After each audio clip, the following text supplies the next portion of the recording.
Hi, fella heirs. Welcome back to Weekday Wind Down with the Word, where we are reading through the book of Genesis. And today we will be reading the 40th chapter of Genesis. So without any further ado, let's start reading. Joseph interprets two dreams. Sometime later, Pharaoh's chief cupbearer and chief baker offended their royal master. Pharaoh became angry with these two officials, and he put them in a prison where Joseph was, in the palace of the captain of the guard. They remained in prison for quite some time, and the captain of the guard assigned them to Joseph, who looked after them. While they were in prison, Pharaoh's cupbearer and baker each had a dream one night, and each dream had its own meaning. When Joseph saw them the next morning, he noticed that they both looked upset. "Why do you look so worried today?" he asked them. And they replied, "We both had dreams last night, but no one can tell us what they mean." "Interpreting dreams is God's business," Joseph replied. "Go ahead and tell me your dreams." So the chief cupbearer told Joseph his dream first. "In my dream," he said, "I saw a grapevine in front of me. The vine had 3 branches that began to bud and blossom, and soon it produced clusters of ripe grapes. I was holding Pharaoh's wine cup in my hand, so I took a cluster of grapes and squeezed the juice into the cup. Then I placed the cup in Pharaoh's hand." "This is what the dream means," Joseph said. "The 3 branches represent 3 days. In 3 days, Pharaoh will lift you up and restore you to your position as his chief cupbearer. And please remember me and do me a favor when things go well for you. Mention me to Pharaoh so he might let me out of this place. For I was kidnapped by my homeland, the land of the Hebrews, and now I'm here in prison, but I did nothing to deserve it."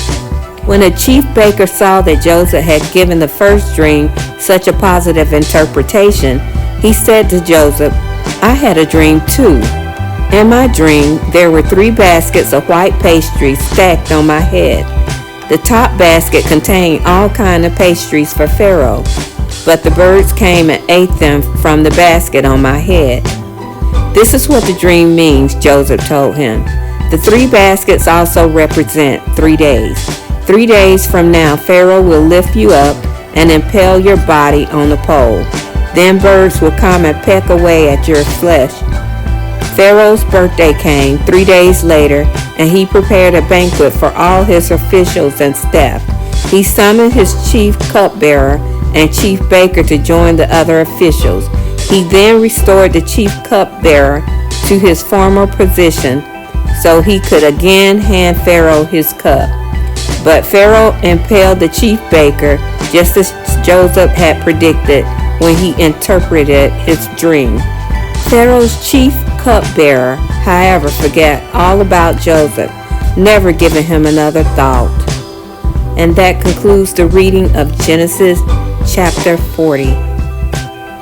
This is very interesting today because I don't hear many people talking about dreams, but it reminds me that God can give people messages in all kind of different ways. And in this particular instant, he used dreams. And also, it makes me think of the gift that he had given Joseph, and that was to interpret dreams. And so this is something I don't see nowadays. I'm not saying that it's not done. I know that someone out here probably knows how to interpret dreams. God has given them that gift because he's the same God as he was yesterday.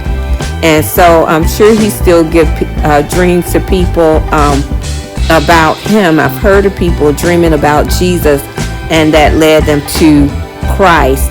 But I don't really hear of people having dreams and then someone coming along and interpreting their dreams. I would really, really, really like to be in a place where I could actually experience that.